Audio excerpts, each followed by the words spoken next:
मेरा नाम आस्था है। जिंदगी में जो कुछ मेरे हिस्से में आया वो शायद किसी सपने जैसा नहीं बल्कि एक इतिहास था जो बचपन से ही शुरू हो गया था। मुझे याद है मैं बहुत छोटी थी, शायद 3 या 4 साल की। माँ की गोद में बैठकर उनके दुपट्टे से खेलना, उनकी खुशबू, उनका एहसास, सब कुछ अभी भी मेरे मन में बसा है। लेकिन बस वो यादें हैं। माँ की मौत मेरी जिंदगी का पहला सदमा था जो ना मुझे समझ में आया, ना कोई मुझे समझा सका। वो चली गई हमेशा के लिए। मैं कुछ भी नहीं समझी। बस उनके जाने के बाद घर में एक अजीब सी खामोशी छा गई थी। पापा के चेहरे पर कुछ ऐसा था जैसे कोई अंदर से टूट गया हो। पापा ने माँ के बाद दूसरी शादी नहीं की। लोगों ने बहुत समझाया, रिश्तेदारों ने दबाव भी डाला, लेकिन वो बस एक ही बात कहते, मैं अपनी बेटी को किसी और के साए में नहीं छोड़ सकता। वो खुद ही हमारे लिए माँ भी बने और बाप भी। मेरा एक भाई था।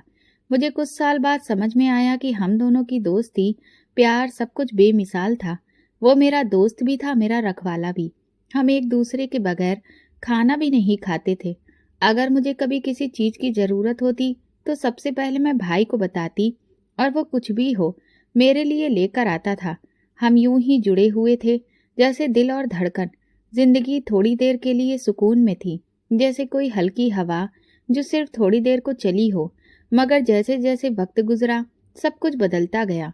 भाई बड़ा हुआ तो उसे रूबी पसंद आ गई। रूबी हमारे मोहल्ले में रहती थी। खूबसूरत थी लेकिन बातों में कड़वाहट, चालाकियों में माहिर। मोहल्ले वाले अक्सर उसका जिक्र करते तो चुप हो जाते, जैसे कुछ छिपा रहे हों। पापा को जब पता चला कि भाई उससे शादी करना चाहता है तो वो बहुत नाराज हुए।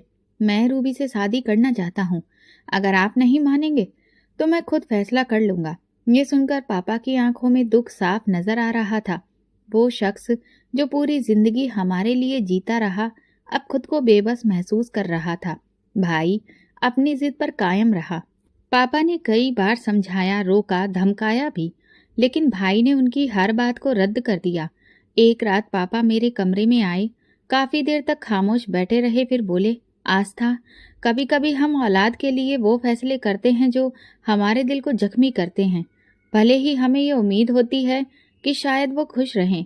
मैंने पूछा, क्या भाई की शादी रूबी से करने जा रहे हैं? उन्होंने सिर्फ सिर हिलाया। मैं कुछ भी नहीं कह सकी। कुछ दिनों के बाद रूबी हमारे घर की बहू बनकर आ गई। मैं भाई की आंखों में खुशी देख रही थी।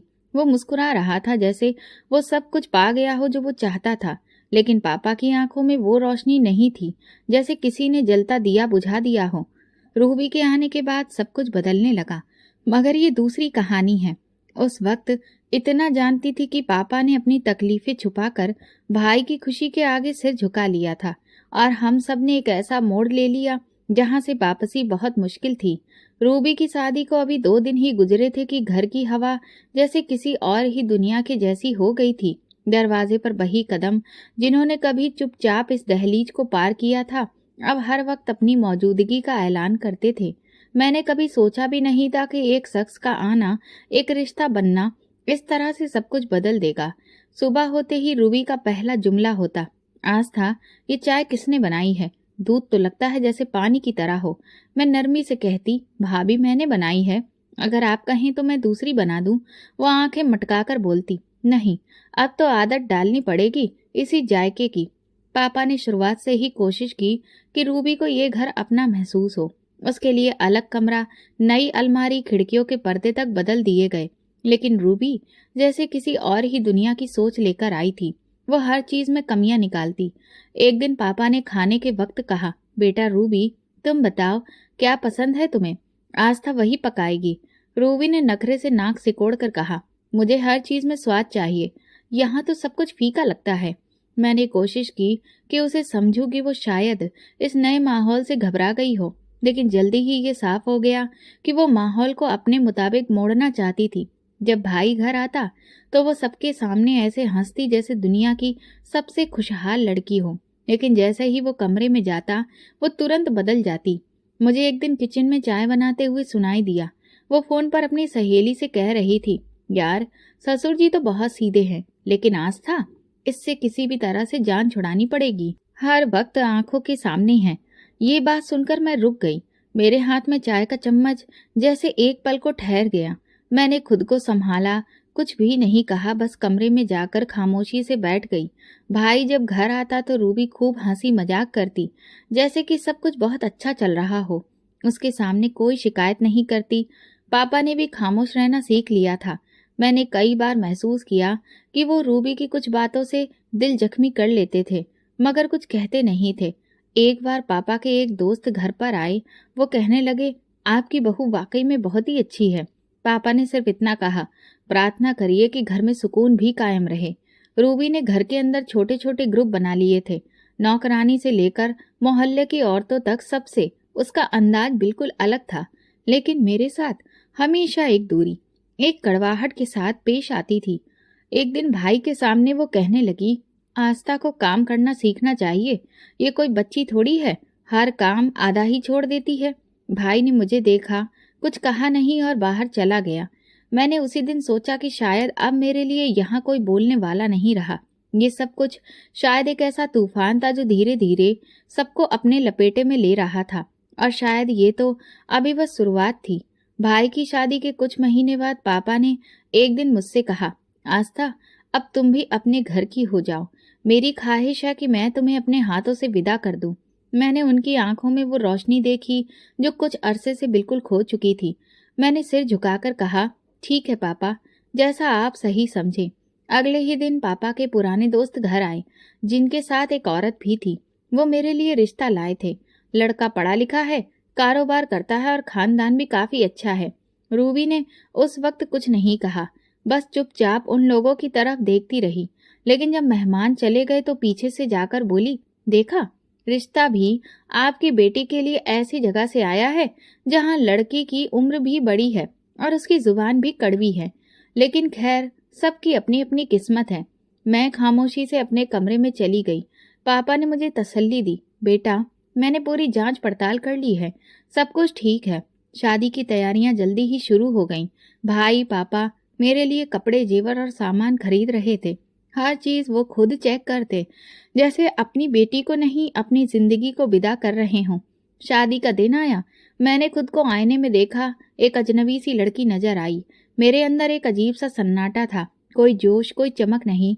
रूबी ने पर्दे के पीछे से कहा, चलो, नई जिंदगी की शुरुआत है, मुस्कुरा लो, सब लोग देख रहे हैं।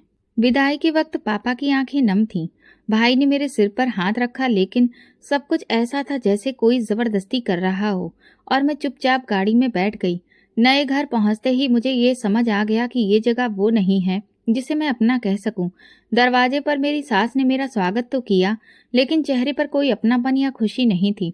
सिर्फ इतना कहा, आ गई हो, अब अपना काम खुद सीख लो, यहाँ कोई नौकर नहीं है। मैंने नजरें झुका ली। नंद ने बैग मेरे हाथ से लेते हुए कहा, ये क्या है? सिर्फ 3 सूटकेस? हमारे यहाँ तो बहुएं पूरे ट्रंक के साथ आती हैं। कमरा दिखाया गया जहाँ पति पहले से ही मौजूद नहीं था। रात को देर तक सबके लिए खाना, बर्तन सफाई में लगी रही। रूबी ने तो इतना सब कुछ घर में कभी किया ही नहीं किया था, और यहाँ सब कुछ बस मेरे हिस्से में ही था। रात को जब मैं कमरे में पहुंची तो वो इंसान सामने कुर्सी पर बैठा था जिससे मेरी शादी हुई थी। मैंने हल्की सी मुस्कान दी तो उसने बिना मेरी तरफ देखे कहा, देखो, मैं सीधी बात करता हूँ, ये शादी मेरे माँ बाप की ख्वाहिश थी, मेरी नहीं। तुम ये ना समझना कि मैं तुम्हें खुश रखने के लिए कुछ खास करने वाला हूँ। ये सुनकर मेरे पैरों तले से जमीन खिसक गई। मैंने धीरे से पूछा, तो फिर आपने शादी क्यों की? ताकि माँ बाप का मुंह बंद कर सकूं।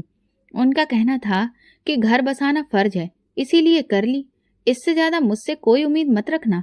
उस रात मैं देर तक जागती रही, कमरे की दीवारों पर नजरें दौड़ाती रही। ऐसा लग रहा था जैसे मैं किसी कैद खाने में हूँ। अगले दिन सुबह सारे काम मेरी जिम्मेदारी पर लगा दिए गए। सास ने कहा, यहाँ कोई काम चोरी बर्दाश्त नहीं की जाएगी। जो भी हो, बहू हो या काम वाली, काम सबको करना होता है। नंद ने कपड़े मेरी तरफ उछालते हुए कहा, प्रेस कर दो, शाम को फंक्शन में जाना है। और हाँ, अपनी शक्ल भी ठीक कर लेना, ऐसे बुझे हुए चेहरे से घर मनहूस लगता है।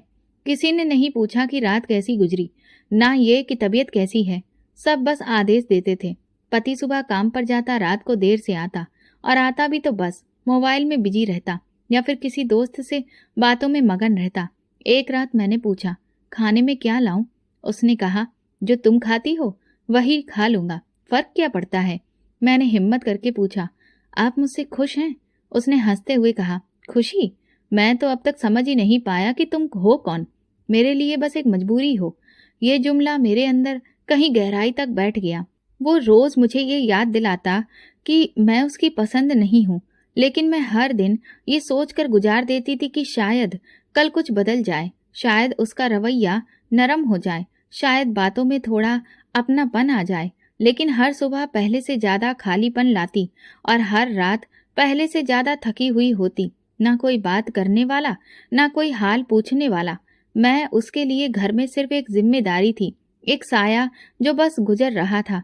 किस्मत ने पहली बार मेरे दरवाजे पर दस्तक दी थी, लेकिन इस बार वो मेहमान बनकर नहीं, फैसला सुनाकर आई थी।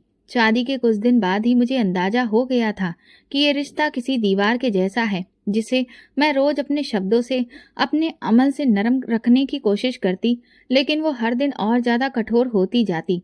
पति सुबह सवेरे उठकर खामोशी से तैयार हो जाता, कभी कभी नाश्ता करता और अक्सर बिना कुछ कहे ही निकल जाता।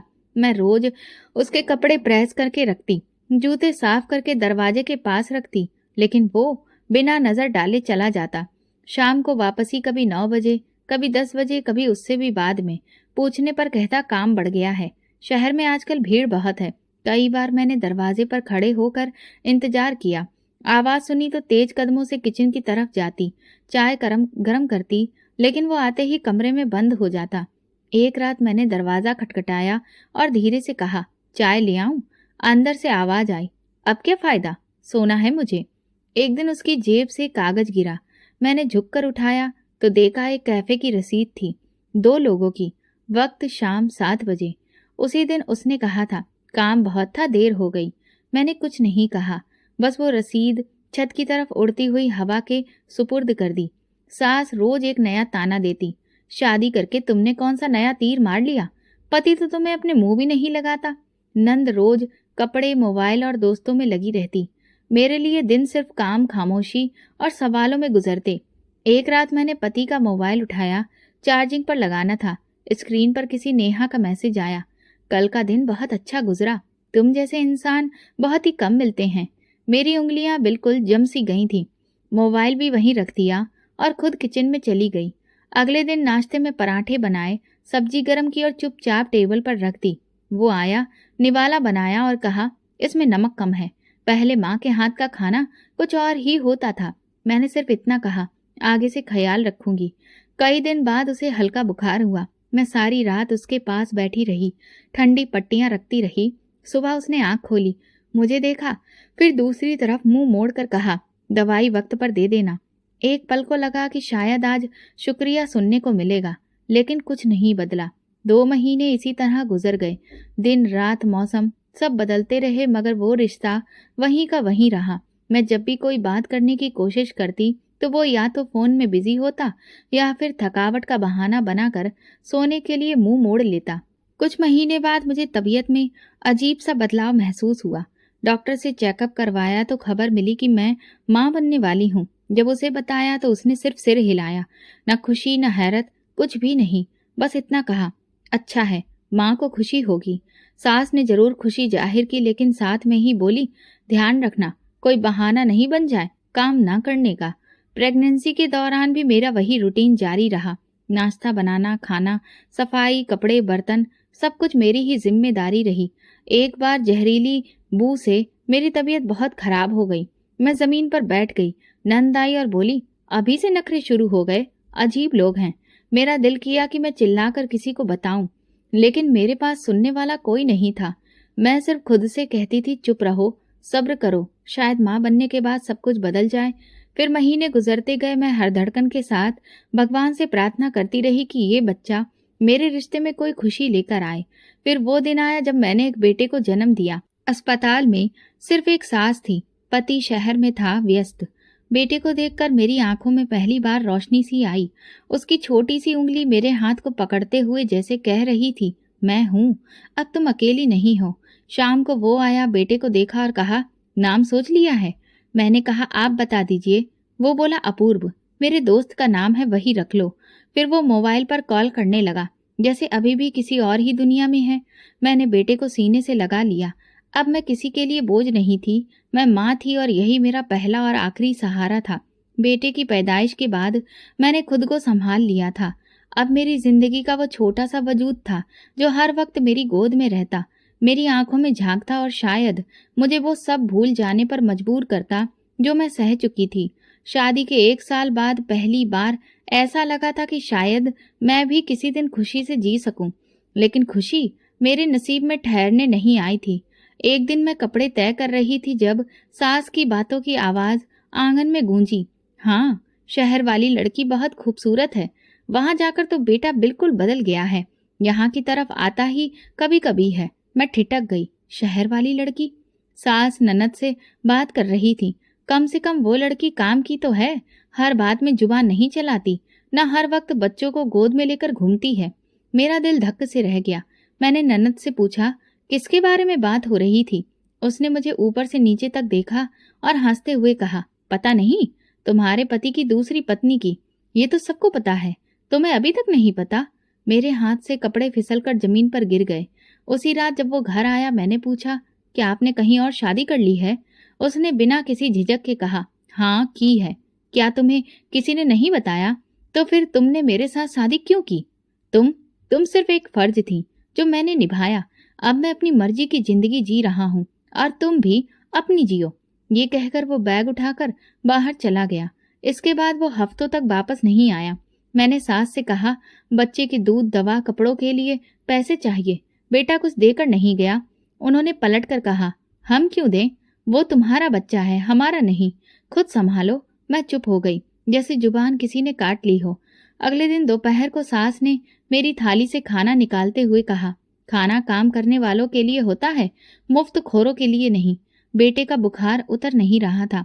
मैं पुराने कपड़े धोकर सुखा रही थी।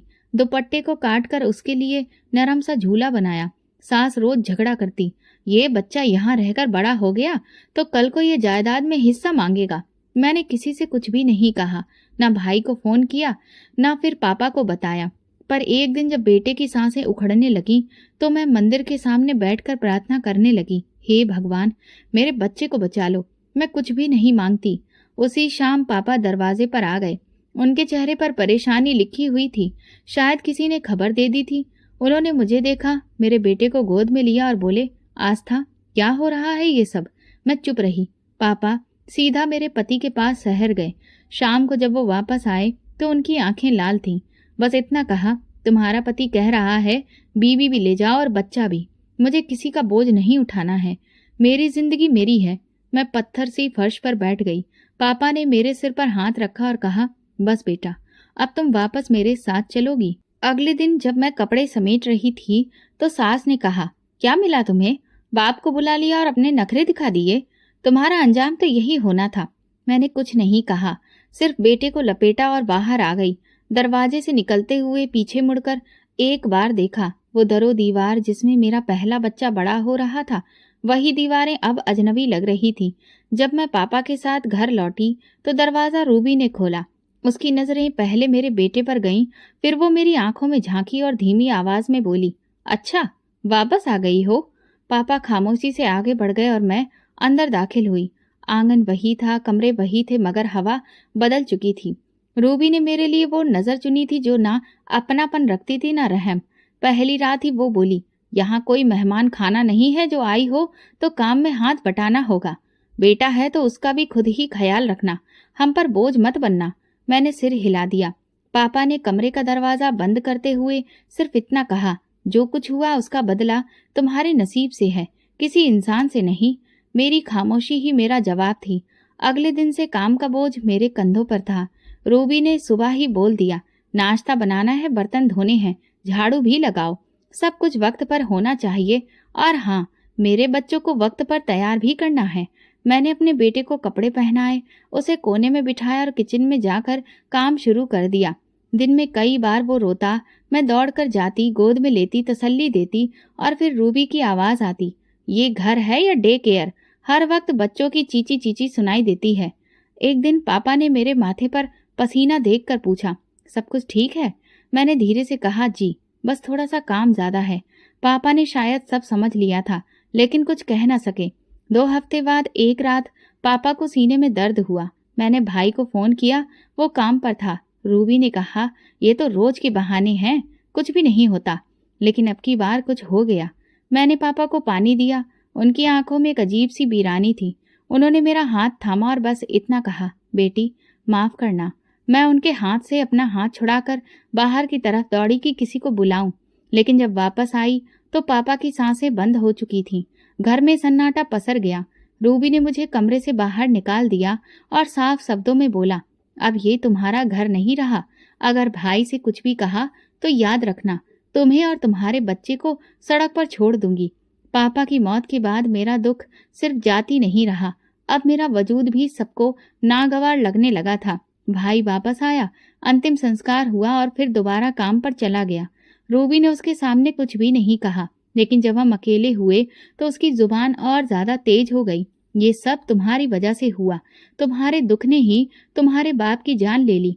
कभी कभी दिल करता था कि चीखूं, चिल्लाऊं, लेकिन जुबान पर ताला था, क्योंकि मेरे पास कोई ठिकाना नहीं था। अब घर में हर दिन जहर था। रूबी सुबह लड़ती, शाम को ताना मारती, बेटे के लिए खाने को मांगती तो बोलती, यहाँ भंडारा नहीं बट रहा, अपने पैसे लाओ फिर कुछ मिलेगा। मैंने कपड़े सिलकर पुराने दुपट्टे रफू करके बेटे के लिए छोटे छोटे रूमाल बनाए। जब सर्दी आई तो उसके शरीर पर गर्म कपड़े नहीं थे। मैंने भाई के बच्चों की पुरानी जैकेट से उसके लिए कमीज काट कर बनाई। एक दिन बेटा बुखार में तप रहा था। मैंने रूबी से कहा, भाई से दवाई के लिए कुछ कह दो। उसने नाक सिकोड़ कर कहा, भाई तुम्हारा है, जाकर खुद मांगो। जब भाई रात को आया मैं दरवाजे पर खड़ी रही, लेकिन रूबी ने उसे आंगन में ही रोक लिया। बातें करती रही, फिर हाथ पकड़कर कमरे में ले गई। मैं पीछे हटकर दरवाजा बंद कर लिया। बेटे की आंखों में आंसू थे और मेरे अंदर खालीपन, जिसमें बस खामोशी गूंज रही थी। सुबह का वक्त था, किचन से बर्तनों की आवाज आ रही थी। रूबी के बच्चे किचन के दरवाजे पर खड़े हंसी मजाक कर रहे थे और मेरा बेटा पीछे कोने में बैठा रोटी की खुशबू सूंघ रहा था।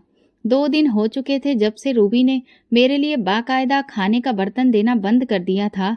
कभी कहती, हमारे लिए ही कम पड़ जाता है, तुम्हारे लिए कहाँ से दूं। कभी बोलती, काम के बदले रोटी मिलती है, अब तुम काम भी ठीक से नहीं करती। उस दिन नाश्ता बन रहा था। मैंने हिम्मत की, धीरे से रूबी के पास जाकर कहा, भाभी बच्चे को बुखार है, कुछ खा लेगा तो दवा असर करेगी, थोड़ा सा खाना दे दीजिए। रूबी ने चम्मच पतीले में मारते हुए कहा, मेरे बच्चे भी बुखार में रहे हैं, लेकिन कभी किसी से मांग कर नहीं खिलाया। खुद सोचो, जब तुम्हारा कुछ भी नहीं है तो फिर यहाँ क्यों बैठी हो। मैंने हाथ जोड़ दिए, सिर्फ थोड़ा सा खाना, मैं कल तक कुछ इंतजाम कर लूंगी। उसने धीरे से कहा, कल? वो दिन कब आएगा जब तुम्हें अपना जमीर याद आएगा। तुम तो यहाँ सिर्फ टिकने के लिए आई हो। मैंने झुककर बर्तन लिया, बचा कुचा खाना एक प्लेट में लिया और बेटे के सामने बर्तन रख दिया। उसने जल्दी से निवाला मुंह में रखा, लेकिन तेज मिर्च से आंखों में आंसू आने लगे। मैंने पानी का गिलास थमाया और उसके सर पर हाथ फेरा। बस बेटा, कुछ दिन की बात है, फिर माँ कुछ करेगी। उसी रात जब सब सो गए, मैं भाई के कमरे के बाहर बैठकर इंतजार करने लगी। जब वो आया तो मैंने हिचकिचाते हुए कहा, भाई एक बात करनी है। उसने उलझन से देखा, क्या हुआ? मैं कोई नौकरी करना चाहती हूँ, छोटा मोटा सिलाई का काम या किसी के घर का काम। उसने एक लम्हे को मुझे देखा, फिर कहने लगा, रूबी क्या कहेगी, लोग क्या बोलेंगे। इतने में रूबी आ गई। उसने बात सुन ली थी। नौकरी? क्या इज्जत रह जाएगी हमारी? लोग कहेंगे अपनी बहन को नौकरानी बना दिया। और फिर ऐसी औरतें जब बाहर जाती हैं तो और बहुत कुछ करके आती हैं। मैंने हैरानी से रूबी की तरफ देखा।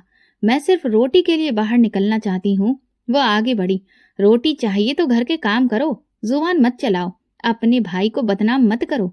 भाई ने आंखें चुरा ली। अगर कोई चीज चाहिए हो तो मुझे बता देना। अगले दिन नाश्ते के समय कोई बात नहीं हुई। मैंने आंगन में झाड़ू देते हुए भाई के बच्चों को स्कूल जाते देखा। उनके लंच बॉक्स चमक रहे थे। पीछे मेरा बेटा टूटी हुई चप्पल में मिट्टी से खेल रहा था। दोपहर को जब बच्चे स्कूल से वापस आए, उनकी प्लेटों से बचा हुआ खाना मैंने चुपके से इकट्ठा किया। कुछ सब्जी, 2 रोटी के टुकड़े बेटे को ले जाकर चोरी से कमरे में बिठाया और निवाला उसके मुंह में रखा।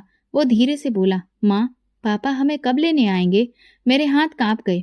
मैंने उसके बाल सहलाते हुए कहा, नहीं बेटा, हमें खुद ही कुछ बनना होगा। उसी दिन शाम को भाई ने मुझे 200 रुपए दिए, ये रख लो। बच्चे के लिए दवा आ जाएगी। रूबी ने उसके जाते ही नोट मेरे हाथ से छीन लिया। 200 रुपए में क्या होता है? अच्छा है कि अपने भाई को ही दे देती। तुम्हें इन पैसों की क्या जरूरत है? मैं चुपचाप कमरे में लौट आई। उस दिन घर में अजीब सा सुकून था। रूबी सुबह से ही किसी काम में लगी हुई थी, ज्यादा बोल भी नहीं रही थी। मैंने रूटीन के मुताबिक सारे काम खत्म किए और बेटे को लेकर कमरे में आ गई। कमरे की खिड़की से बाहर झांका तो भाई मोटरसाइकिल से उतरते हुए नजर आया। उसके हाथ में एक लिफाफा था। जैसे ही वो अंदर दाखिल हुआ, सीधा रूबी के पास गया। ये 2 लाख रुपए हैं, गाड़ी की किस्त देनी है कल, अभी तुम संभाल लो, सुबह मुझे दे देना। रूबी ने लिफाफा हाथ में लिया और जल्दी से अंदर चली गई। मैं कमरे के पास में ही खड़ी थी। भाई ने एक नजर मेरी तरफ देखा और सिर हिलाकर अपने कमरे की तरफ बढ़ गया। मैंने कोई सवाल नहीं किया, कोई बात नहीं की, बस अपने कमरे में वापस आ गई। थोड़ी देर बाद रूबी ने मुझे बुलाकर चाबियां पकड़ाईं। मैं मायके जा रही हूँ, तुम घर का ख्याल रखना, और हाँ, ऊपर वाले कमरे में किसी को जाने मत देना। मैंने चाबियां ली और आंगन में झाड़ू लगाने लगी।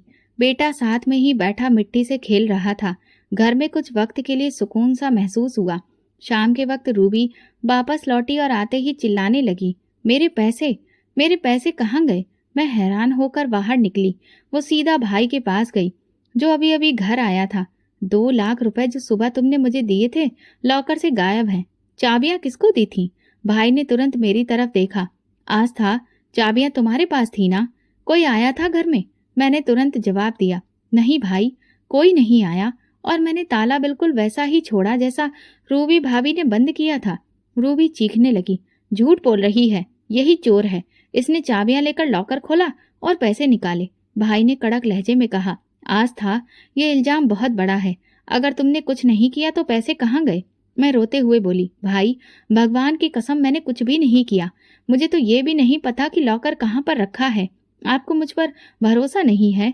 रूबी ने बढ़कर कहा, छोटे मोटे हाथ तो पहले भी साफ किए होंगे, अब बड़ी रकम देखकर दिल काबू में नहीं रहा। मैंने कहा, मेरा बेटा भी आपके ही घर में है, मैं ऐसा कैसे कर सकती हूँ? भाई एक पल के लिए चुप रहा, फिर बोला, मुझे तुम्हारे कमरे की तलाशी लेनी होगी। अगर तुमने कुछ नहीं किया है तो कोई दिक्कत नहीं होनी चाहिए। मैं सन्न रह गई। तलाशी? भाई, मेरे कमरे में क्या है? लेकिन ठीक है, जो देखना है देख लीजिए।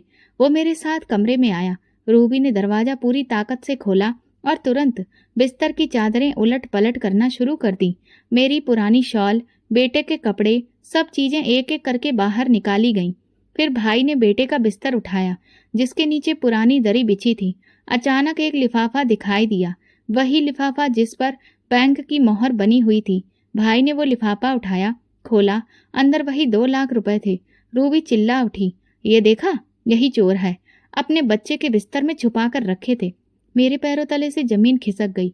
नहीं नहीं भैया, ये मेरा नहीं है, ये पैसे यहाँ कैसे आए? ये किसी ने यहाँ रखे हैं। भाई की आंखों में गुस्सा भर आया। उसने मेरे बेटे को बाजू से पकड़ा और झटके से खींचा, और ये भी चोर है, माँ जैसी औलाद। मैं चीख पड़ी, नहीं भाई, मत मारो इसे, ये तो अभी सिर्फ 5 साल का है, उसे तो कुछ भी नहीं पता। मैं दौड़कर आगे बढ़ी, बेटे को अपनी बाहों में छुपा लिया। आप जो चाहे सजा दे दीजिए, लेकिन मेरे बेटे पर हाथ ना उठाइए। भाई ने मुझ पर उंगली उठाते हुए कहा, मुझे लगता था कि तुम मजलूम हो, लेकिन तुम अंदर से गंदी हो। रूबी ठीक कहती थी, तुम ही हो जो हमारे घर की इज्जत खा रही हो। रूबी ने आगे बढ़कर कहा, अब फैसला कर लीजिए, अगर ये रही तो फिर मैं नहीं रहूंगी। ये औरत अब यहाँ 1 मिनट भी मुझे बर्दाश्त नहीं। मैं खामोश हो गई, लेकिन मेरी आंखों में अब आंसू नहीं थे। मैं सिर्फ अपने बेटे को देख रही थी, जिसके मुलायम गाल लाल हो चुके थे और आंखों में डर बैठ चुका था। भाई ने मेरा बाजू पकड़ा, दरवाजे तक घसीटा और धक्का देकर बाहर निकाल दिया। निकल जाओ यहाँ से, हमने तुम्हें सहारा दिया और तुमने घर में ही हाथ साफ कर दिया। मैं दरवाजे पर गिरी, बेटा मेरे साथ था। बारिश शुरू हो चुकी थी। मैंने दुपट्टा अपने बच्चे पर डाला, खुद को उठाकर संभाला और मंदिर के दरवाजे की तरफ चल पड़ी। मुझे नहीं पता था कि कहाँ जाना है, लेकिन इतना जानती थी कि जहाँ झूठ सच से ज्यादा ताकतवर हो, वहां रहना जुर्म है। और आज मेरे हिस्से में सिर्फ एक शब्द आया था, चोर। बारिश की बूंदें मेरे चेहरे पर पड़ रही थी और मेरे बेटे का हाथ मेरी उंगली में सख्ती से बंधा हुआ था। मंदिर के दरवाजे पर बैठते हुए मैंने उसे अपने दुपट्टे में लपेटा। रात गहरी होती जा रही थी, लेकिन मेरे अंदर की बेचैनी हर घड़ी के साथ और ज्यादा जागती जा रही थी। कुछ देर बाद मैंने अपने बेटे के चेहरे पर हाथ फेरा। उसके गाल अभी तक लाल थे, वही गाल जिन पर मेरे भाई ने थप्पड़ मारा था। मुझे वो नजारा पल पल याद आ रहा था। उसकी आवाज, रूबी का चीखना, वो गुस्से से कांपता हुआ लम्हा जब सब कुछ बिखर गया। यही परवरिश है तुम्हारी? माँ बेटा चोर, दोनों का किरदार एक जैसा। भाई का वो जुमला अभी भी मेरे कानों में गूंज रहा था। मैं उस लम्हे कुछ भी नहीं कह सकी थी, सिर्फ अपने बेटे को छुपाती रही जो हिचकियों के साथ रो रहा था। उसके बाद जो कुछ भी हुआ वो और भी तल्ख था। मैं भाई के कदमों में बैठकर प्रार्थना करने लगी, मुझे निकाल दो, जो कुछ भी करना है करो, लेकिन मेरे बेटे पर हाथ मत उठाओ। वो मासूम है, उसे नहीं पता कि पैसे कहाँ से आए। मैं खुद हैरान हूँ। रूबी तुरंत बोली, देखो तो कैसे ड्रामा कर रही हो। तुम्हारा 5 साल का बच्चा होकर भी इतना चालाक है कि पैसे बिस्तर के नीचे छुपा दिए। झूठ बोलना बंद करो आस्था, हम पागल नहीं हैं। मैंने भाई की तरफ देखा। एक बार मेरी बात सुन लो, मैं ये सब नहीं कर सकती। मैंने कभी हाथ नहीं फैलाया, कभी गलती नहीं की। आपको मुझ पर भरोसा नहीं? भाई ने दरवाजे की तरफ इशारा करते हुए कहा, बस करो आस्था, अब इस घर में तुम्हारी कोई जगह नहीं। ये फैसला आखिरी है। मैं चुपचाप अपना दुपट्टा ठीक किया, बेटे को बाजू से लगाया और आंगन से निकल आई। लेकिन दिल में एक आखिरी उम्मीद बाकी थी कि शायद भाई रोक ले, शायद वो कहे ठहरो। मगर दरवाजा पीछे से बंद हो चुका था। जब मैं मंदिर के बाहर बैठी थी तभी एक बुजुर्ग आए, जिन्होंने मुझे सवालिया नजरों से देखा। बेटी, यहाँ क्यों बैठी हो इस वक्त? मैं सर झुकाकर जवाब दिया, बस पनाह की तलाश में। उन्होंने कुछ लम्हे सोचा, फिर बोले, मेरे साथ चलो, रात तुम और तुम्हारा बच्चा मेरे घर में गुजार लो, भगवान सब ठीक करेगा। मैं शुक्रगुजार नजरों से उनकी तरफ देखने लगी। जैसा आप कहें बाबा जी। उनके साथ एक छोटे से घर में पहुंची। उन्होंने हल्की सी रोशनी जलाकर एक कंबल मेरे बेटे को दिया और मुझे एक कप चाय दी। लो, तुम्हारे कांपते हाथ कुछ देर के लिए ठहर जाएंगे। रात का वो वक्त जैसे जिंदगी की पहली सांस बन गया। मैंने भगवान से प्रार्थना करनी शुरू कर दी। दिल में बस यही था, लेकिन दिमाग में वो नजारा बार बार घूमता रहा। बेटे को मारते वक्त भाई की आंखों में कोई भी नरमी नहीं थी। मैंने देखा था वो पल जब उसने अपना हाथ उठाया और मेरे बेटे का चेहरा पीछे को लुढ़क गया। वो सिर्फ शारीरिक तकलीफ नहीं थी, वो मेरे मजबूर माँ होने पर वार था। इससे पहले रूबी ने जब भी कुछ कहा मैं चुपचाप रही। जब भी भाई ने नजरअंदाज किया मैंने बर्दाश्त किया, लेकिन आज जब बेटे पर हाथ उठा मेरी जुबान ने चीखना सीख लिया था। ये मेरा बच्चा है, आपको कोई अधिकार नहीं इसे मारने का। क्या यही इंसाफ है? रूबी ने पीछे से कहा, देखो अब यह हमें धमकियां दे रही है। मैंने कहा, सच को धमकी नहीं कहते। और शायद यही लम्हा था जिसने भाई का दिल और ज्यादा कठोर कर दिया। उसने वो दरवाजा हमेशा के लिए बंद कर दिया जिसे मैंने कभी अपना माना था। अब मैं किसी और जगह बैठी थी। बेटे की सांस थोड़ी ठीक हो चुकी थी। मैंने उसके माथे पर हाथ रखा और आसमान की तरफ देखा। मैंने कभी किसी का हक नहीं मारा, जो भी था अपनी कोशिश पर था। हे भगवान, अगर मैं सच्ची हूँ तो मुझे कहीं न कहीं जगह जरूर देगा। बुजुर्ग ने दरवाजा बंद करते हुए कहा, बेटी रात आराम से गुजारो, सुबह भगवान कोई ना कोई रास्ता खोल देगा। मैंने सर हिलाया और दिल में बस यही सोचा था। जिस घर से मैं निकल गई शायद वही मेरा सबसे पहला इम्तिहान था, लेकिन जिस मासूम चेहरे को मेरी गोद में पनाह मिली वही अब मेरा असली इम्तिहान था। और अब मैं किसी कीमत पर हार मानने वाली नहीं थी। रात गुजर चुकी थी, आसमान पर हल्का उजाला छाने लगा, लेकिन मेरे अंदर अंधेरा बाकी था। मैं मंदिर के दरवाजे के साथ बने छोटे से बरामदे में बेटे को लपेट कर बैठी थी। हवा में ठंडक बढ़ चुकी थी। बेटे ने करवट बदली, उसका जुकाम बह रहा था। मैंने अपने दुपट्टे के कोने को उसकी नाक पर रखा और धीरे से उसके माथे को चूम लिया। तभी दरवाजा खुला। वही बुजुर्ग जो रात को मुझे अपने साथ लाए थे बाहर आए। उनका चेहरा पानी की बूंदों से भीगा था। बेटी, नींद नहीं आई? मैंने धीरे से सिर हिलाया। थोड़ी देर के लिए आंख लग गई थी, पर दिल जगा हुआ था। बाबा जी ने बैठते हुए कहा, भगवान दिल वालों की आवाज सुनता है। तुम्हें तो बस एक बार सच्चे दिल से उन्हें पुकारना है। मैंने सवालिया अंदाज में देखा। पुकारूं, लेकिन कैसे? शब्द ही नहीं निकलते। सिर्फ अब आहें हैं।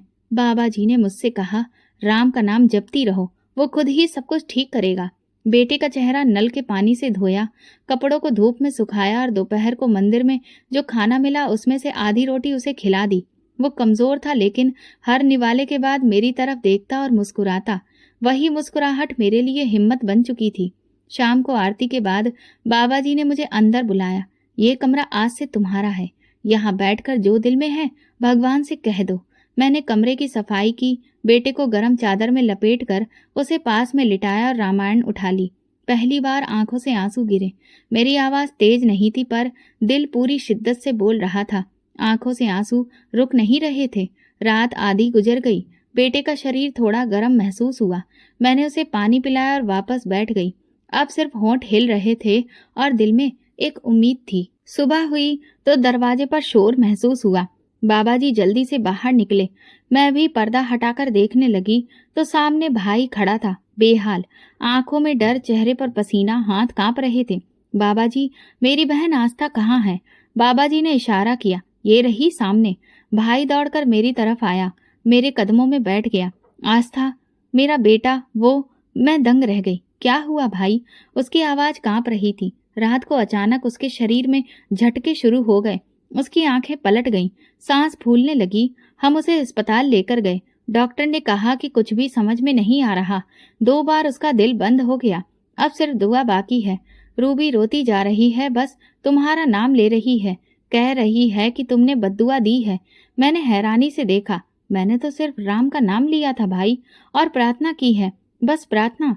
भाई ने मेरे कदमों में सिर रख दिया। बस एक बार चलो, एक नजर बेटे को देख लो, शायद तुम्हारे सामने आ जाने से वो ठीक हो जाए। मैंने अपने बेटे को संभालते हुए बाबा जी की तरफ देखा। बाबा जी, क्या मैं जा सकती हूँ? उन्होंने हाथ उठाकर कहा, जा बेटी, भगवान का फैसला आ गया है, जा। वहां भी वही भगवान है। मैं भाई के साथ अस्पताल की तरफ निकल पड़ी। रास्ते भर वो बस यही कहता रहा, मुझे माफ कर दो आस्था, जो कुछ भी हुआ। मैं खामोश रही। अस्पताल पहुंची तो रूबी वहीं जमीन पर बैठी थी, चेहरा आंसुओं से भीगा हुआ था। मुझे देखते ही दौड़ी, मुझे माफ कर दो, सब मेरी वजह से हुआ। वो पैसे मैंने खुद ही छुपाए थे ताकि तुम पर इल्जाम लगे। बस तुम्हें उस घर से निकालना चाहती थी, लेकिन भगवान ने मुझे सच दिखा दिया। मैंने कुछ नहीं कहा, बस उसके पास बैठ गई। सामने शीशे के कमरे में भाई का बेटा बेहोश लेटा था, मशीनों से जुड़ा हुआ, चेहरे पर ऑक्सीजन मास्क। मैंने शीशा छुआ, हे भगवान। तभी डॉक्टर आया। आंखें झुकाए, हमें माफ कर दीजिए, दिल ने जवाब दे दिया है। रूबी चीख पड़ी, भाई जमीन पर गिर गया। मैंने शीशे के पार देखा और दिल में कुछ अजीब सा महसूस हुआ। ना मैंने बद्दुआ दी थी, ना किसी से बदला लिया, लेकिन भगवान ने मेरा सच सब पर जाहिर कर दिया था। रात से जो भगवान का नाम लिया था वो सिर्फ मेरे लिए नहीं, इंसाफ के लिए था, और वो पूरा हो चुका था। अस्पताल की हवा में एक अजीब सा बोझ था। दीवारों पर खामोशी लटकी हुई थी। कमरे के बाहर सिर्फ सिसकियां गूंज रही थीं। रूबी के हाथ कांप रहे थे, चेहरे पर बेयकीनी छाई थी। मैं एक तरफ खड़ी थी, बेटे को साथ लगाए। सब कुछ मेरी आंखों के सामने हो रहा था, मगर मेरे अंदर गहराई में एक सुकून था, वो सुकून जो सच की ताकत से ही आता है। अचानक रूबी उठी, लड़खड़ाते कदमों से मेरे पास आई। आस्था, मैंने सब कुछ जानबूझकर किया था।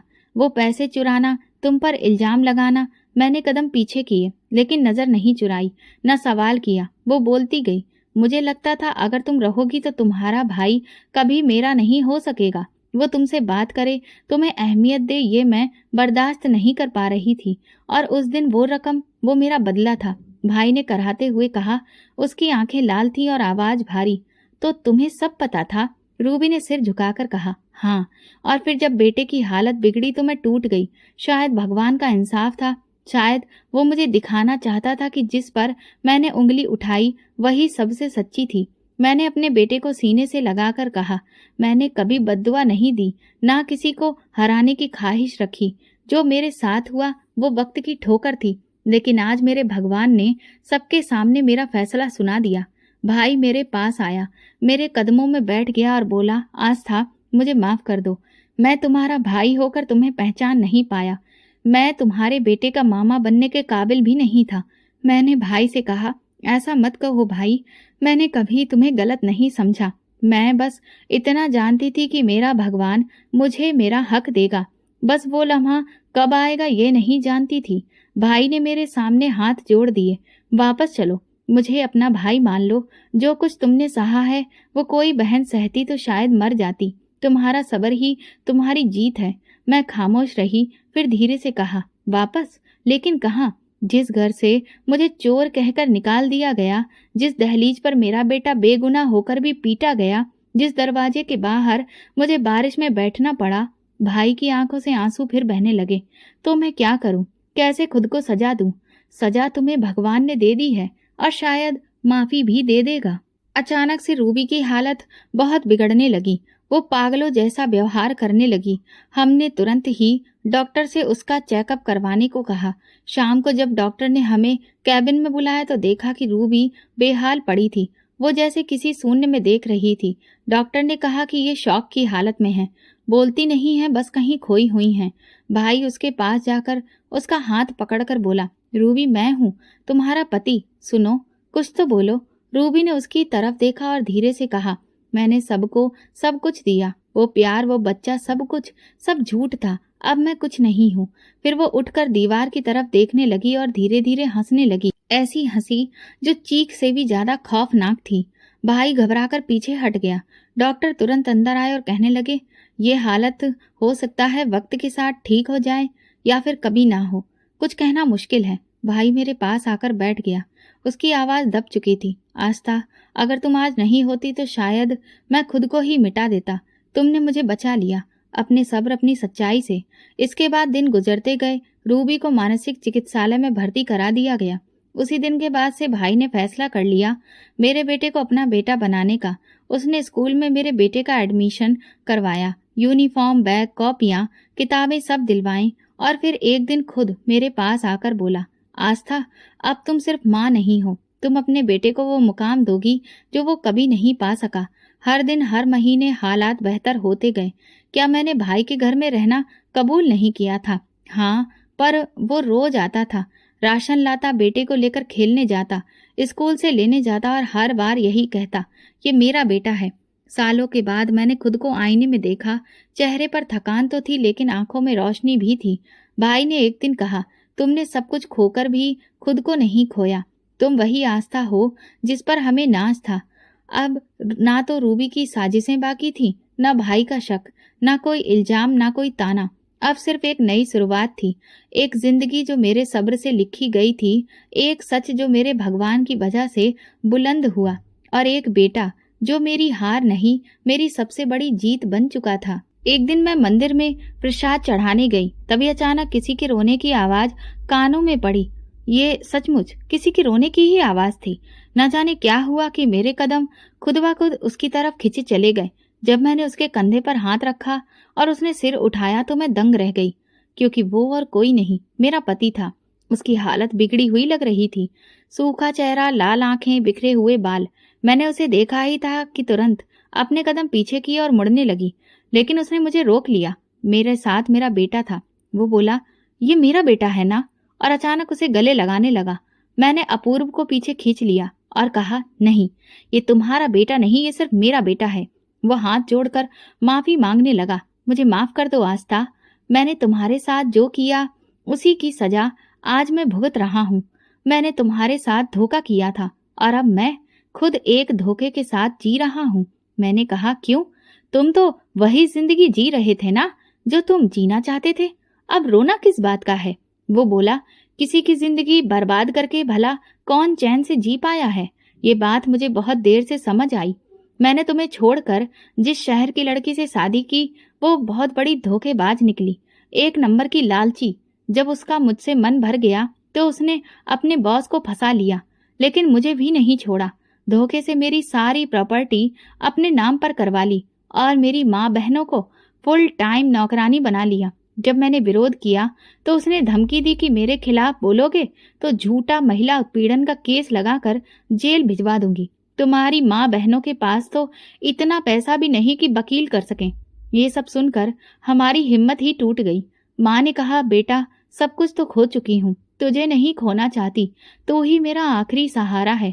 पर वो इतनी जालिम निकली कि उसने मेरी माँ बहनों से दिन रात काम कराकर उनकी हालत खराब कर दी। वो मेरी आंखों के सामने ही तैयार होकर अपने बॉस के साथ घूमने निकल जाती और मैं बस तमाशा देखता रहता। मैंने जो बोया वही काट रहा हूँ। इंसान अपने कर्मों की सजा इसी जन्म में भुगतता है।